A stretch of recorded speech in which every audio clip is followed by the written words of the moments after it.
This session brought to you by Odyssey Games for pre-orders and sealed product, CCG Prime for tons of singles and supplies, Cardo Doko for international rulers looking for products, and fowlibrary.com for articles and wonderful deck lists, as well as our guest lecturer members King Pearlshine, Vite Ramen, Mognite, and Darren Noblock. Class is in session. Paul drinking alcohol. Hello, rulers. Welcome back after a long week of Force of Will to your favorite ever live Force of Will vodcast. It's Office Hours featuring myself, DMO73, and I am joined, as always, by the lovely Paul Reisman. I'm surrounded by the darkness of Foomf. And the ever beautiful Mike Rance. I'm forever surrounded by... not much, man. Garden. Well, we're glad to have you here. Surrounded by significant Bye, others. Christine. Bye. So we are here to talk about all things Force of Will. Thank you guys so much for being here tonight. If you're interested in supporting the channel financially, you can consider clicking that join button down below to consider joining the channel as a member and get all kinds of cool perks that come with that. You can also just be here in general and subscribe and share the videos. A couple things to keep in mind. First off, if you're still looking for War of the Sun products, I believe if you email Odyssey Games directly in the link in the description, in the email in the description, they still have some boxes of pre-release kits you can pick up. Also, guys, this weekend there's a GP, so like play in the GP. What's so that? You gotta play in that online Discord GP. Oh, you can sign hey! up in the description down below. Nobody told me. Yeah, there's a GP this weekend. You gotta definitely go get signed up. Nobody told me. Let me put my deck together. You absolutely can. So definitely worth signing up just to even get the participation promos. Top 48 walk away with the super awesome like platinum promos of the like feasting, ISIS, stuff like that. It's well worth playing just in general. The event, have a good time and just make it worth your while. So $35. I just encourage anyone to go sign up for that. It's going to be a great time this weekend. So with that, we got to talk about new set. We're going to talk about new rulers. We're going to talk about kind of our predictions for this upcoming GP, what looks good, what we think is going to happen there. And so to start things off in a conversation that Mike is not going to be able to participate in, Paul, how have you been enjoying the new rulers so far? I've been very much enjoying Veer specifically. I am learning of that, course, as combo decks go, this is a pretty potent one. She's pretty nasty.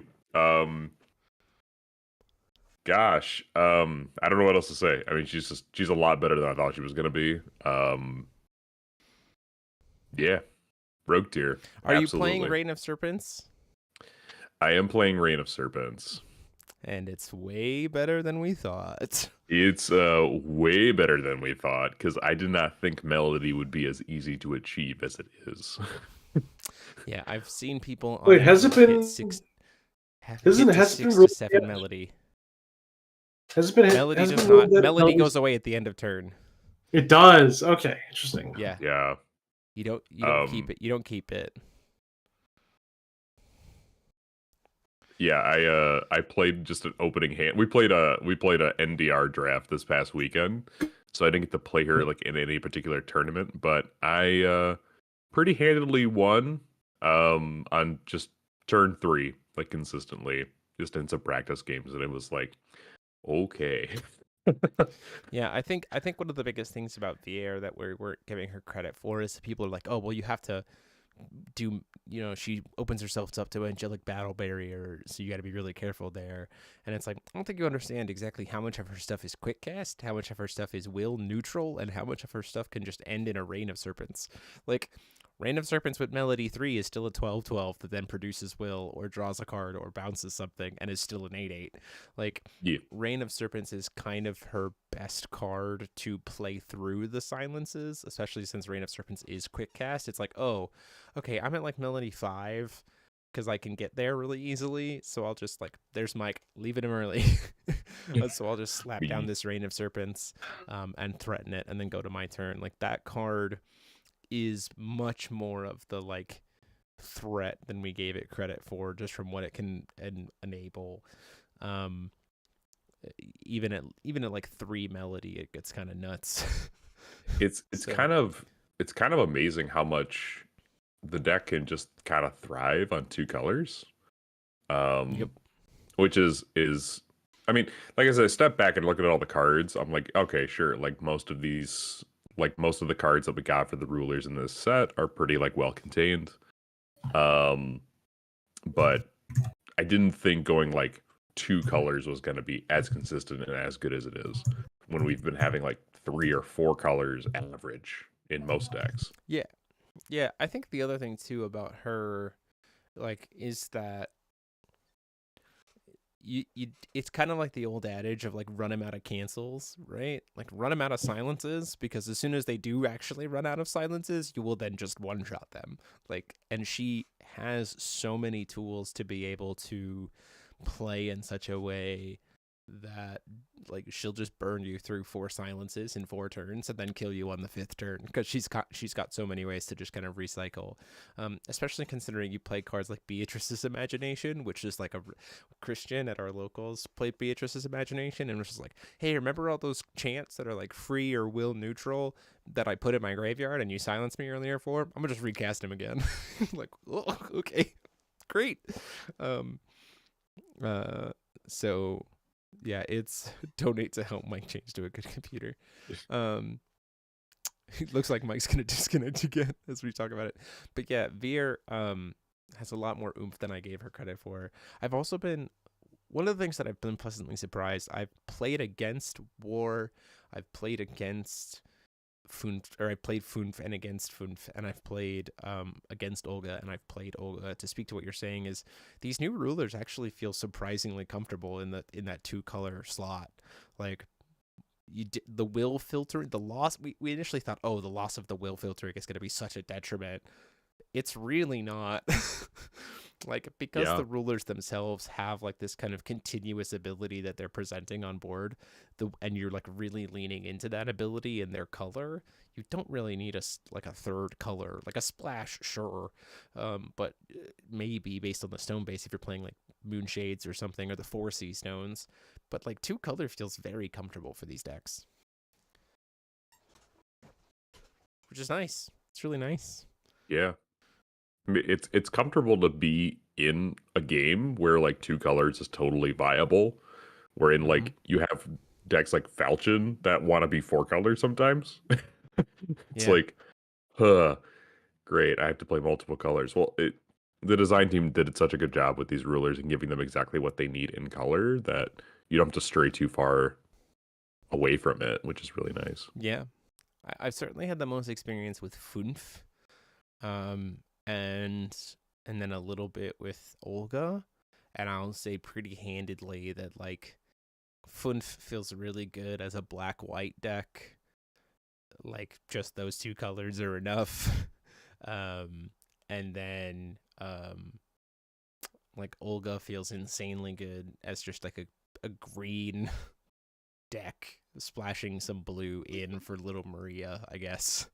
But like he's pretty comfortable where he is. Yeah, and like you said, VR is kind of one of those things where like if you don't respect it, if you don't know the line, you're just gonna she's gonna pop off and kill you. Even Reign of Serpents can be like just a 1-drop quick cast 24/24, and you're like, well, you cast that on my turn, so now we're gonna go to your turn, and I'm gonna take a lot of damage. Yeah. Yeah, I've been impressed. I've been impressed with the new ruler so far. I've seen everyone but Dry. I've played against everyone but Dry. I will say, of the new rulers, Dry and Oct feel the most dependent on their contract to like be able to push their lethal lines. Like I'd say that's true. like Vier wants to contract. Like at the end of it all, she wants to get to like Melody 9 and then kill you, right? That's just like her like guaranteed kind of win line, but she doesn't certainly need to get there because of things like Reign of Serpents. Dry in order to be able to actually apply a lethals in a game of interaction, feels like he needs Artemis Chrono Gear to be out. And it feels to me like Oct really needs the stat boost and the recovery from the Chrono Gear to, like, again, push the lethal line. Like, there's not much in the war package that to me is like, yes, this is the lethal line outside of the contract.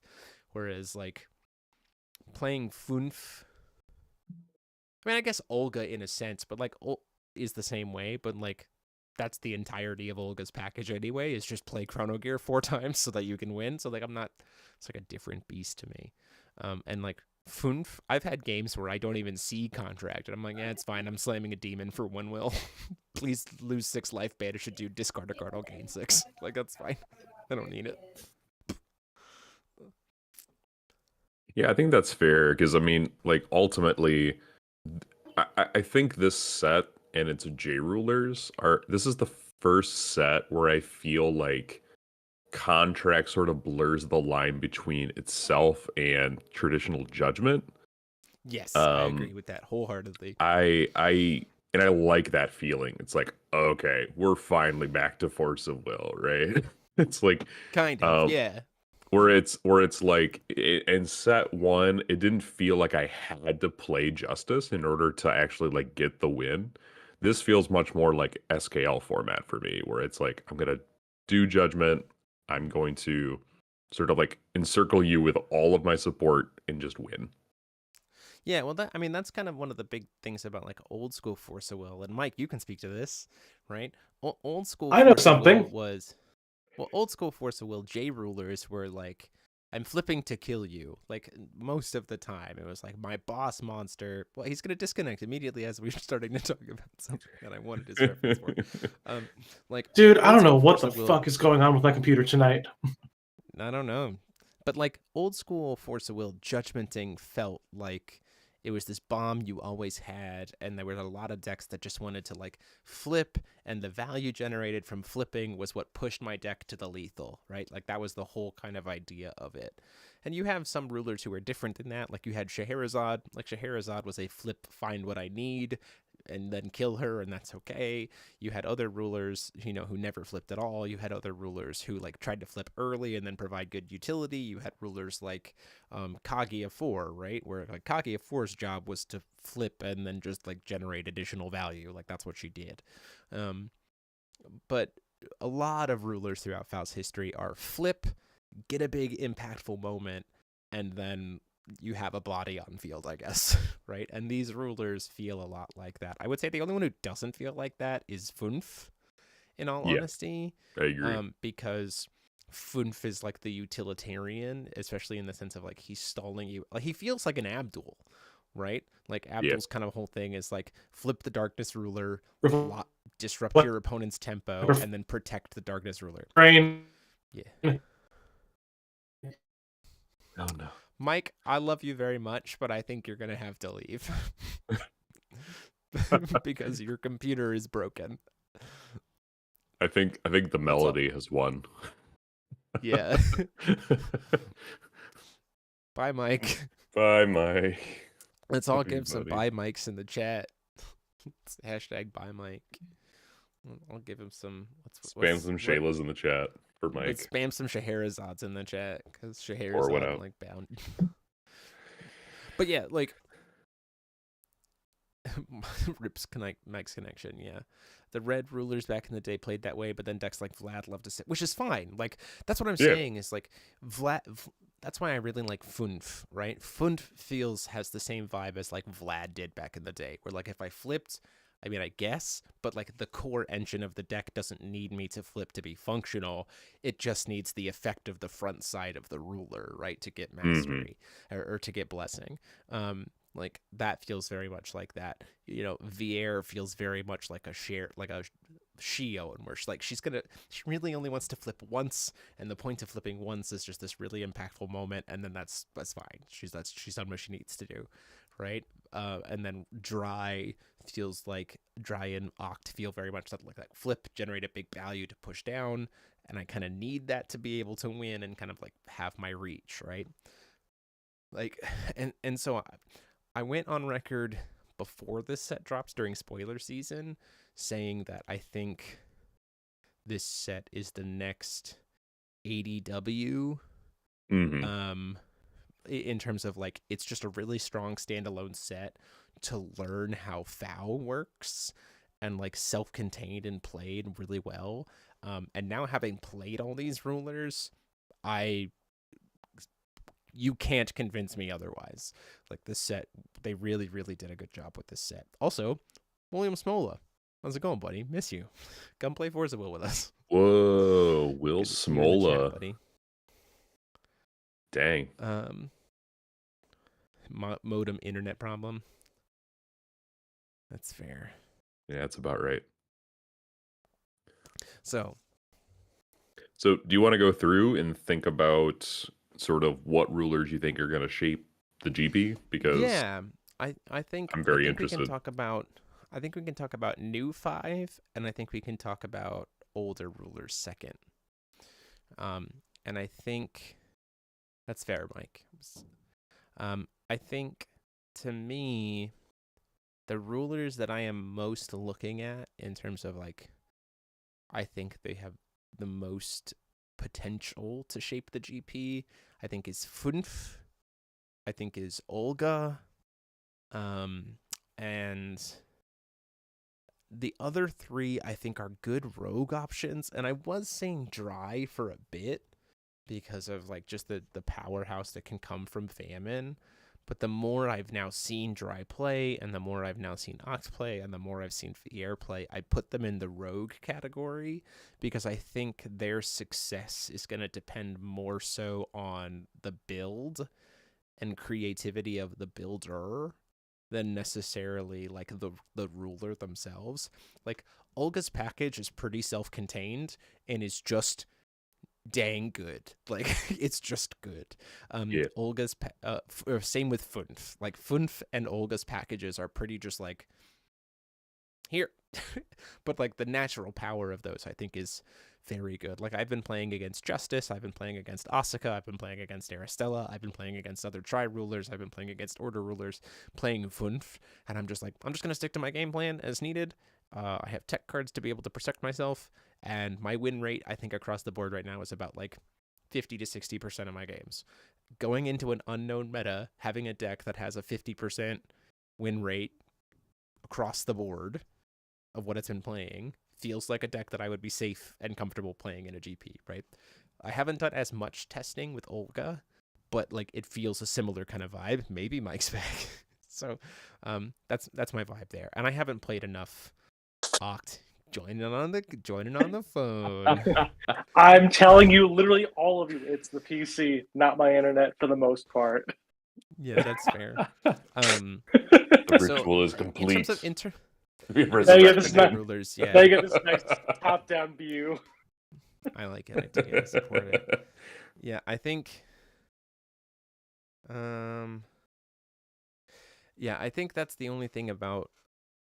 Like, I think Funf and Olga are like the ones that I'm like, regardless of people's techs, I think that they have legs, right? Dry, Oct, and Vier, I've seen them be successful. I've seen what they are capable of, but like, a lot of what they were capable of felt like because of the builder I was playing against, rather than just like the natural power of that ruler.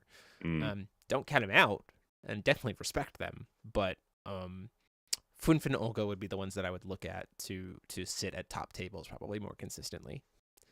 Thoughts, Paul? Yeah, I have thoughts. I would say where I'm at right now is I think control in this game is always going to be good. So like, Olga and Funf are going to be really just strong picks if those are your rulers and you're heading into this. And I think especially if you deck build well, you're going to have a good time. I think Veer is also a really good dark horse pick, in the sense that the only thing that really stops her are Child of the Light Moon and Angelic Battle Barrier, right?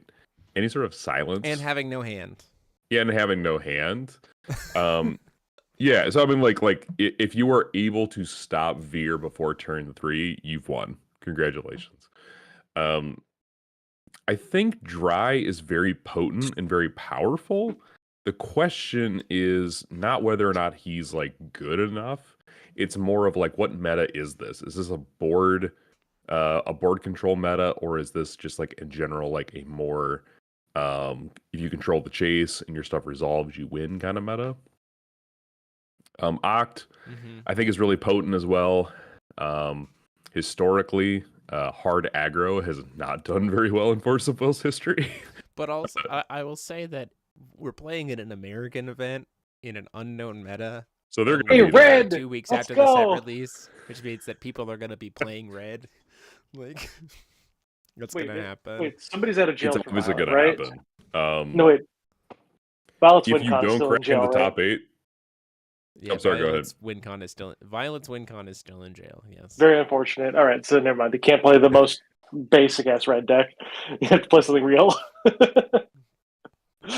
Um, I'm very interested in what Hyde can do in this format.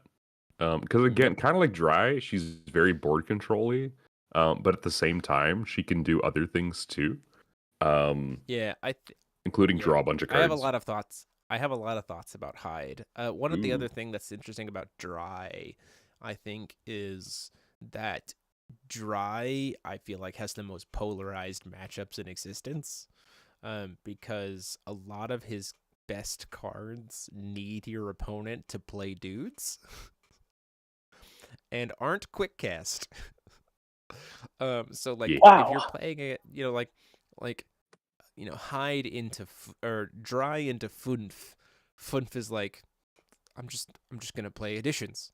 I'm just none of my stuff has famine. I'm not playing dudes, so like your stuff can't feed off of the fact that I don't have dudes, right?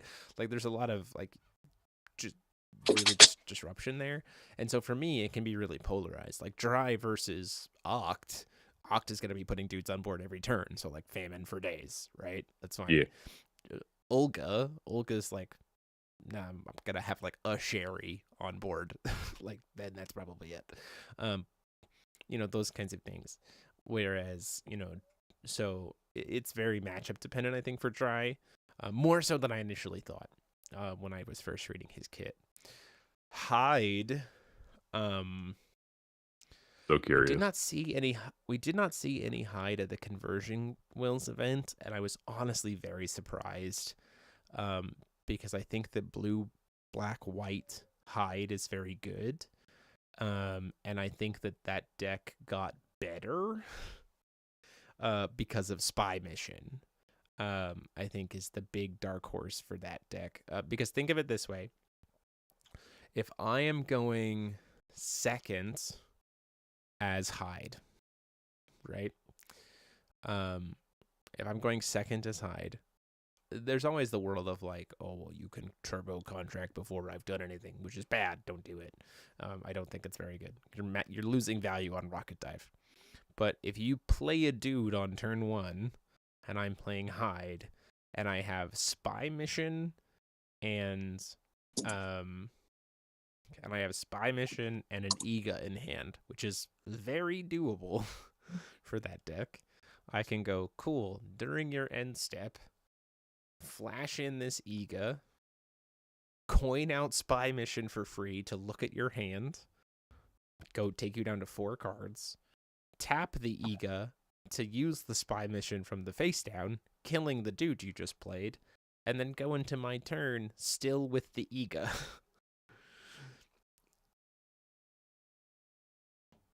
That's just good.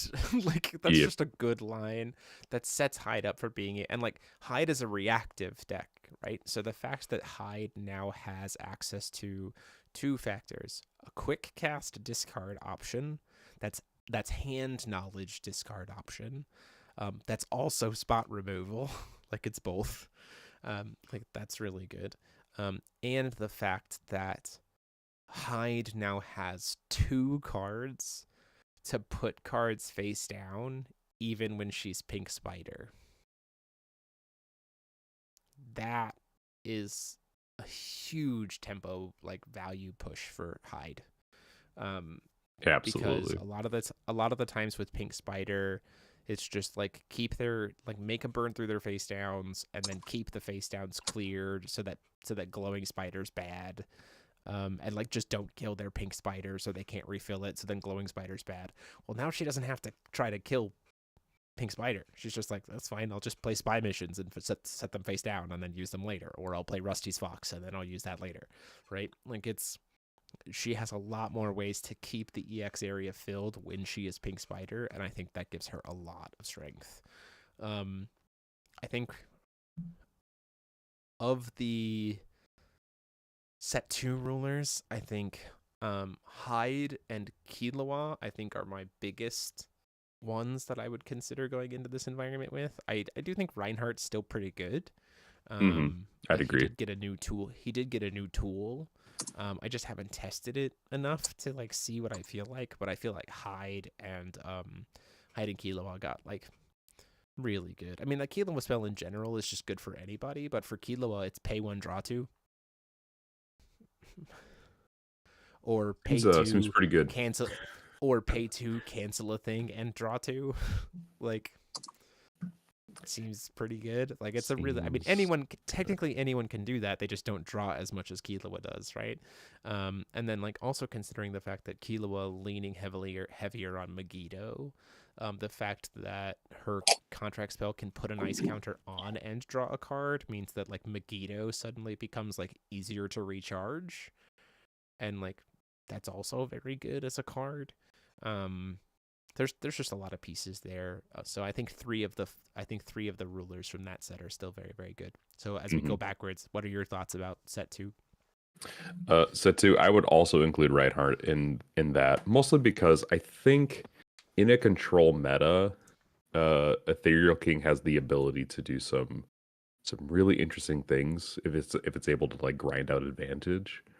Yeah, it's probably the best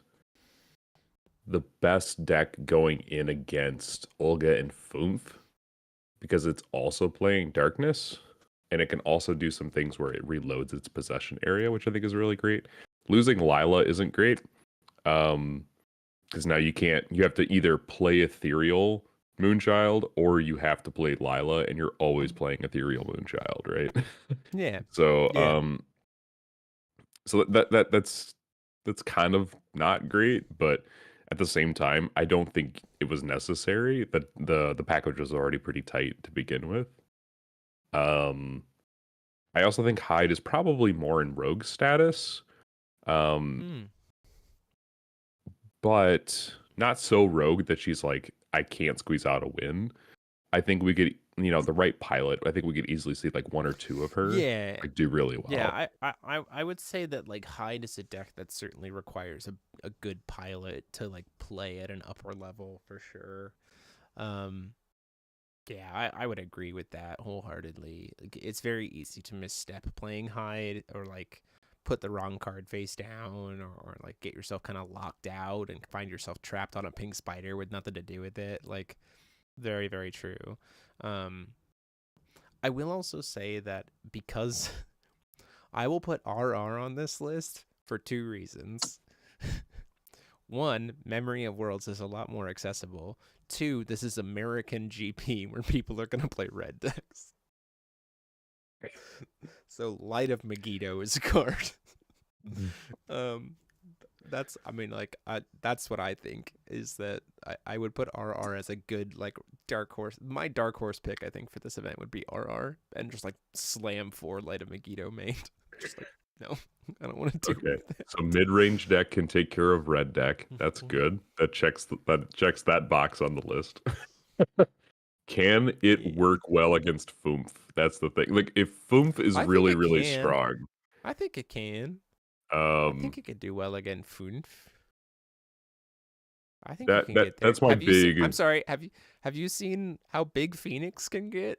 Funf is like, I'm 40-40. Phoenix is like, bro, I'm an 80-80. Can you get wrecked? If you're getting to 80-80 on Phoenix, I'm proud of you. Like, you deserve to win. Absolutely. Yeah. What about, so as we go into set 1, right? Do we see Berserker over Oct in any way? Is there any good reason So to run Berserker over I Oct? think they're playing different. I think they're playing different lines, right? I've said before that Berserker feels like I'm punching you once with one big thing. It feels almost like a Voltron rushdown kind of deck, especially now that it's lost Prototype Magi Trooper. Um, and then and so there's that. And then uh Oct feels like a cascading value kind of aggro where like I play dudes and by playing dudes I can play more dudes. So they feel like different in that sense. Um and also I think that like Vega can just play Inferno combo, which Oct can't do, right? Um so I mean I think that those you still have to respect those decks. I will go out on a limb that's saying that those decks can win games, those decks can win matches, but in an event where people are going to be prepped for it, I don't think it wins events. I'm pretty adamant about that. So there's that. Pour out one for Prototype Magi Trooper. um, Oh my gosh. so there's that, and then going into the set one rulers, I think Falchion is still very good, although he's got a target on his back because everyone and their brother's going to be running the new Killua spell. The card's going to be everywhere. Like in every deck. If we don't see at least 2 copies in every deck in the top 8, something's wrong. Like that card is really, really good just in general for what it can cover the board with. Like incoming, it's also a foil. Like we've said this before. Technically, the hardest card to pull outside of a secret rare, which is like a set locked per number of boxes, right? Technically, the hardest card to pull in Force of Will is a very specific foil normal, and the Killua spell is a normal. So like that foil's gonna be like $7 forever, like easily. Hey, Rebo. I mean, I'm glad to see that it showed up in your recommended. Thank you, YouTube, for feeding recommended. The algorithm. Nick, Charlie. We're gonna get to your weird rulings in just a minute for sure, because there are a few of them. So we got to talk about it to kind of give you some heads up. Okay, so going into set one, I think that Berserker is still gonna be there. You still have to respect it. I think Falchion is still there, but you have to like he's got a big target on his back because of that new Killua spell. I will say that I think Mika has some surprising aggression still, especially when you have like things like Flighter for her to be able to generate more tokens and stuff. So like I wouldn't count her out just yet in terms of like maybe surprising us a little bit, especially since she has such easy access to Raging Messiah in a couple of different ways. So that's not for Civil War, not for Civil War, but for her other stuff. Asuka is still good. Like Asuka is still a very good deck. It's just more complicated, requiring more steps, and not as safe. Like the deck is just not as safe as it was anymore. It's still good, and it absolutely can still brick. It can brick way more than it used to, I think, which is an inherent risk to it. But I think it's still a good deck. I'll go out on a limb and say, like, if I was playing this weekend, I'd be playing blue, white, black Aristella. I think not surprising. Just very. I think that deck is still just very solid. There are some people who are trying to play Fairy Tail King version. I still think that's the worst version in terms of like overall tournament success. I think that is not the build I would play. But like the ban list, I went on this when the ban list went out. The ban list hit the elements of Aristella that were like cheese strats. Like easy to pull off cheese strats, and just left him with a solid fundamental core of good cards. Mm-hmm. And I've gone on record multiple times of saying that I think the best decks to play in tournaments are just decks that are grounded in good, strong, solid fundamentals, and then you just play tight. So like I think Aristella is still very, very good. So that's my slot on set 1. So, but Yeah. overall, like I think there are set 3 rulers that are good. I think there are set 2 rulers that are good. I think there are set 1 rulers that are good. I think that there are.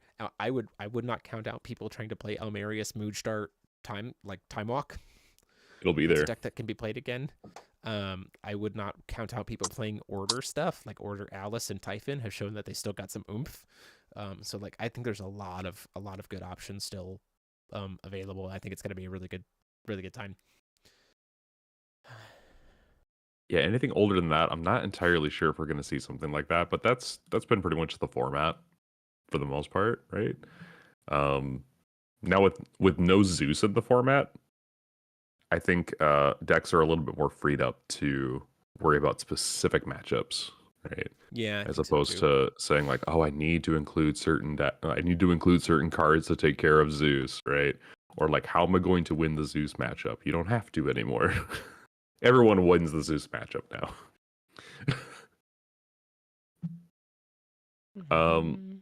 One thing that I thought was really interesting about Falchion is that Falchion gets access to some really good utility in Magog. It's just a 1-drop, like good addition that lets you see more cards. He also benefits from the new Killua spell, which is really great. As to like how he actually wins the game, is that still through Institute or not? There's a couple of outs. Yeah. That I've seen. It's like people still playing the Mikey out. People still playing like Justice Punch You Twice. There's people trying to play like more of a control burn style Justice where they're relying heavily on like Justice Punch. Like there's a lot of things. I mean, I think overall, especially with the Killua spell, you just cannot play the Avenger version anymore. Like you just can't play that version anymore because you'll just never get Avenger at that point. Yeah. But I think that there are still ways to play Justice that are still very, very good. Ramon, where are you located? We can maybe help point you in the direction of players that might be near your area more so than you might think. Yeah. Actually, that's a really good call. Yeah. Yeah. I think all of the red decks, yeah, the Killua spell certainly helps red decks a lot. Because they finally have addition hate and ability cancel without having to try to splash out of color. So that's something to keep in mind for sure. Jeremy, when do I get San put Francisco? When do I get to put hot takes about upcoming GP? Soon. Okay, perfect. Soon. Please answer, Ramon. I don't know. Let's see. I mean, I feel like there's got to be some scene in San Francisco. Like there has to be. I'm bad at geography. Is San Francisco NorCal or SoCal? It's SoCal. It's NoCal. No, what? No, it's NoCal. Come on, ball. Isn't San Francisco Bay like middle of the state? No, it's essentially NoCal. NoCal. It's definitely NorCal. Okay, yeah. it's NoCal. Yeah, for sure. Come on now. Imperial Games I'm from is Michigan. SoCal, so that's why I said I'm just like, is it where? I don't know. Robert Green brings up a very good point. What you could do is start getting cards, build up a community that way. Yeah, do you want to? We have a do wonderful. Do you want to know who has cards that wants to get rid of them? God. It's NoCal. San Francisco's calorie free. Yes. There's lots of options that you can get there. Hey, Paul. What kind of Pokemon is free of fat? I have no idea. It's Butterfree.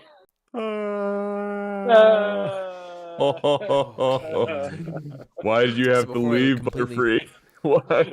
So before I completely lose track of this train, Ramon, I mean, this is being a tier 2 game. It's certainly a game that requires players to kind of make a commitment. My biggest recommendation, honestly, is to just like either this set, if you can still find one, or next set, pick up a pre-release kit and just like host a pre-release kit with friends to try the game out. That's usually a really good way for people to just kind of try the game and enjoy it and try that way. But you do need to, it is a game where you are going to have to probably invest a little bit into building an LGS community for it. But if you can, it's really, really good. Yeah. And if anything, we'll help you in the Discord to figure out, how to start your locals. So For like, sure. connect, Biggest recommendation chat. is watching our How to Start Playing in 2023, as well as our How to Play Force of Will TCG like YouTube tutorial video is great. Good to have you. Thanks again to YouTube for pushing you this way. Yeah, Good to that's see you say. around It's more pretty often, solid. and feel free to ask any questions. We're happy to help as much as we can. We love this game. We've been playing it for 8 years. So, well, I've been playing it for 8 years. It's pretty hard to get FTG players playing with the TCG. I mean, that's fair, but that's Not literally wrong. anywhere. Just tell them it's Magic without land screw. That usually gets a few of them. Yeah, tell them it's Commander, but you get to actually play like a real deck of cards instead of 99 little pieces of shit stacked up. Yeah, that's true too. Don't chaos draft foul. Please don't do that. That's not gonna work well. Wow. Yeah. Oof. So let's Grid see. drafting though, maybe.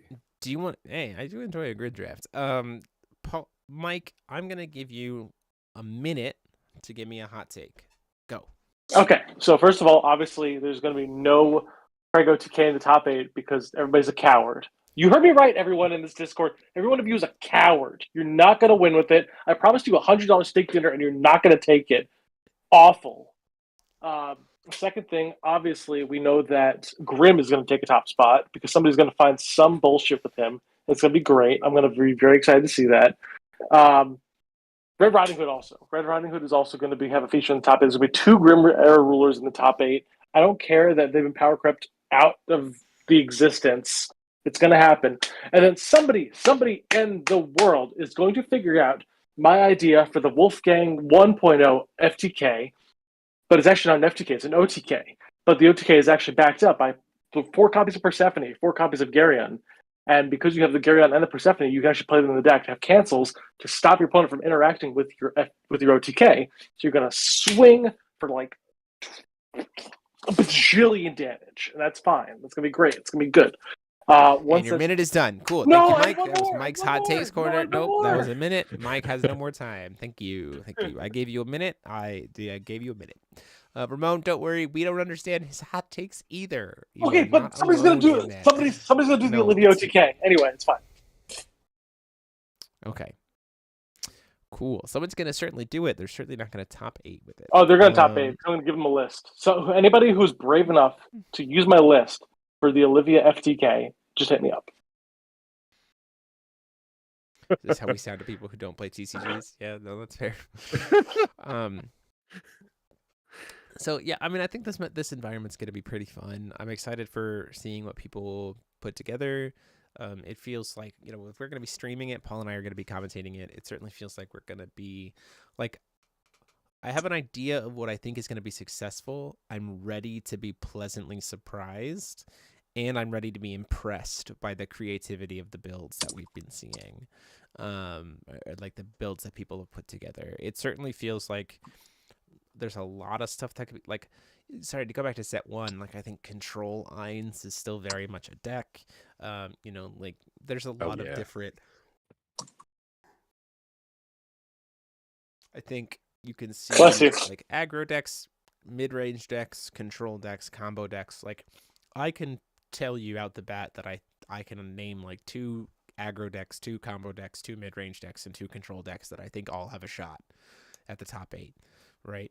And to me, going into even an unknown meta, going into an event feeling like it's that unsolved, but also that much potential for any of the different lines, has me very excited. Like, I'm not nervous about it. I have a question. So, I have an answer.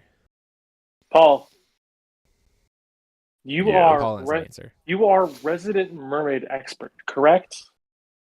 I am resident mermaid Stan, that's for sure. Okay, so I'll call that an expert. Peter Exley, you do need Dolly, but that's already like guaranteed 2 out of your 40 slots.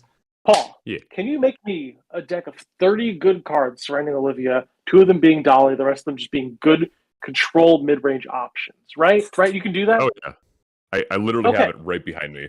Okay, sick. If you have 30 of those and the 2 Dolly, you have 8 slots. Do you want me to put in those 8 slots? You can look at the chat right now, and you can look at 4 Fish Drive and 4 Sprinting Steward. That's all you need for the FTK. It is Yeah. free. It is so free, and nobody's going to expect it. And you're going to get thrashed. People are going to get destroyed by this thing because they'll listen to me. Eris didn't listen to me. That's why Eris didn't top that GP.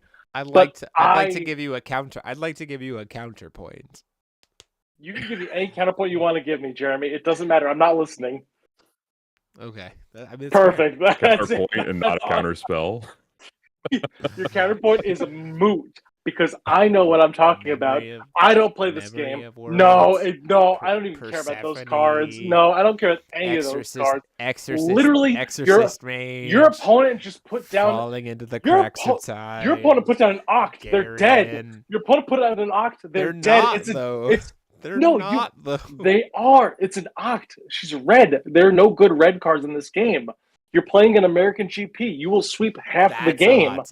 That's a hot take. That Red has no good red cards in this game. No good red cards in this game. Guaranteed. The only good one is Sprinting Stewart because it's in this Olivia FTK. All right, Spin, yes, this is how you sound when you talk about it. It's an infrared. Oh, God. Okami showed in. We did talk about Reinhardt's chances. We did say that we think he's got some oomph to him. Like, I don't know exactly what the deck builds look like, but he did get some new tools, so I would consider him more of a dark horse pick, but still certainly viable. In terms of the order rulers, I do think our probable most likely order rulers are like probably Zeus, Alice and Typhon. I think that they're still kind of similar, kind of strong. Ramon, congrats! Yeah, you're picking up what we're putting down. He learned. Look, hey. YouTube recommended your video, and you're already part of the community because you all. You know literally already figured me out. He's the crazy uncle. Yep, for sure. I am just the like crazy uncle. I don't even play this game, dude. fusing with metal life forms. You are now a part of this community. You are now a part of this community. That's a great reference, Paul. Ramon's not going to understand that. But we do have. So the interesting thing that we have is that the interesting thing that we have going into this weekend is that we don't have the CR yet. Hopefully we have that soon. Because to go, Charlie, I'm gonna if you're not still here in the chat, I'm just gonna send you this video and say go talk to it here. In terms of all the weird rulings. First off, we still haven't seen the CR change that makes it so that Olga works, or Olga's contract works, even though the Q&A document said that it does, that the CR will update to make Olga work. That also means that that same implication would fix a lot of the melody cards in terms of determining what X value is for your targets. Like the Olga fix and the Vier fix are simultaneously kind of allocated together. We just haven't seen the CR update for that. Third, the third one is with specifically the contract and the horse of war, the war stuff. If whether or not the damage from them can be stopped by the Fire Witch, because it's the activate ability or effect of the fire spell, but the activate effect or the effect of the spell is forcing something else to do damage. And so if the other thing isn't fire, does Fire Witch stop the damage? That's a line that we're not sure of. That's kind of a debate. The other question is also a sword thing where if I don't have a Magog but I'm trying to contract the sword, can I still contract? Sword of progression is weird. Those are the main big questionable rulings. And then also just nice confirmation that Melody goes away at the end of turn, even though we already know that it does. Spy Mission versus Remnant, can you play the card? I mean, you can play it, I just don't think it does anything. I think. Pretty sure. Are we the biggest and only Force of Will content creators? Biggest, yes. We're not the only. We but are the biggest, definitely. And the primary and most consistent Force of Will content creators. It's because Jerry puts in the work. We also are the official streamers for all of the American, US competitive Grand Prix as well as Worlds. So we travel to Japan every year that they have Worlds, and we provide the stream for Worlds. So We have a GP this weekend, Ramon. If you want to like watch the game played, Yeah, definitely watch this it, man. Saturday and this Sunday we'll be streaming, and it'll be fun. You can watch people turn cards sideways and then not understand what they're doing because you haven't played the game yet. But that's important because you'll learn how to do the rest. That's true.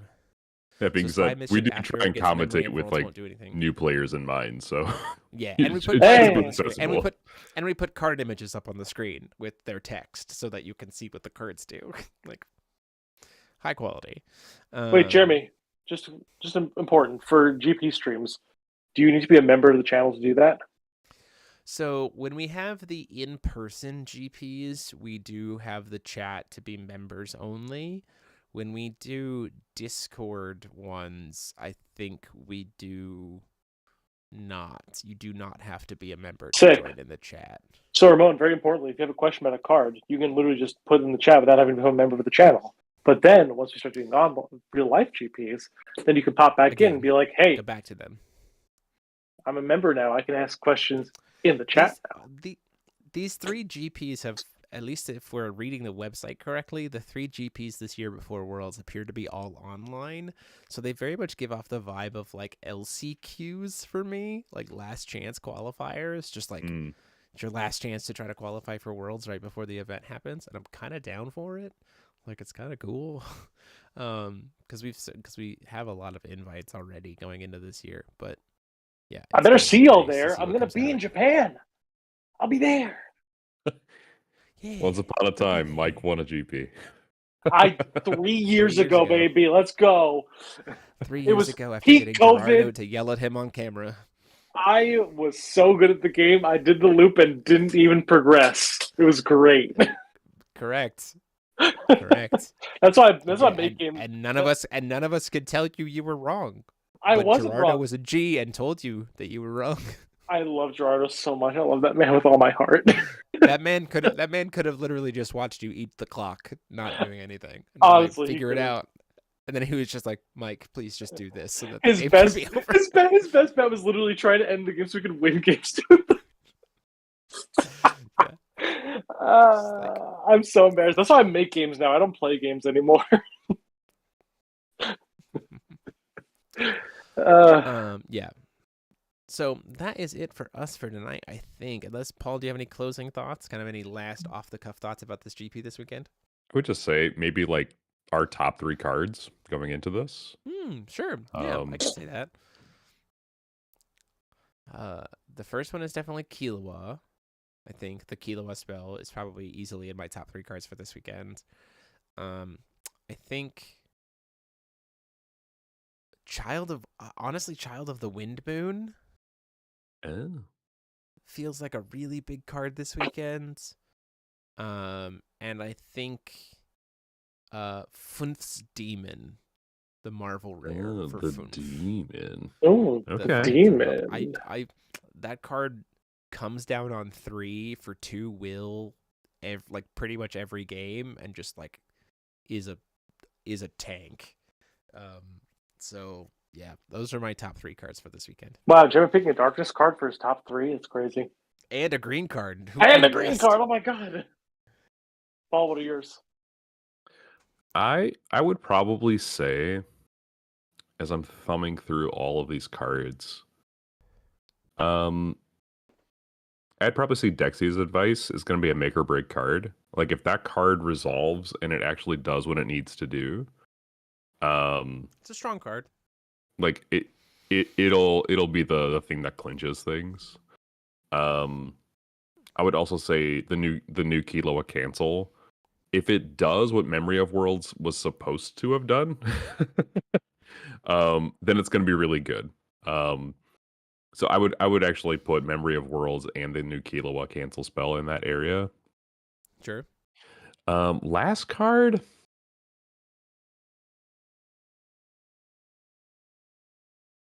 That's really tough. Honestly, in a lot of ways, it's really tough. I'm probably gonna. Mission? It might be Spy Mission. Honestly, it might just be Spy Mission. It could just be. And honestly, it could also just be Megiddo, right? Depending on like the board state. Yeah. Just being able to wipe boards and just see how that goes. You know what? I'm gonna go with the fan favorite, Magic Stone Research Institute. There you go. How many Favorite institutes are we gonna see? Lots. Paul, Mike, what are your top 3 cards of this weekend? Fish Drive, Sprinting Steward, Okay. Dolly. Those are cards. Sure. That's for it. Sure. Again, Ramon anyone who Lopez, isn't playing that is cowards.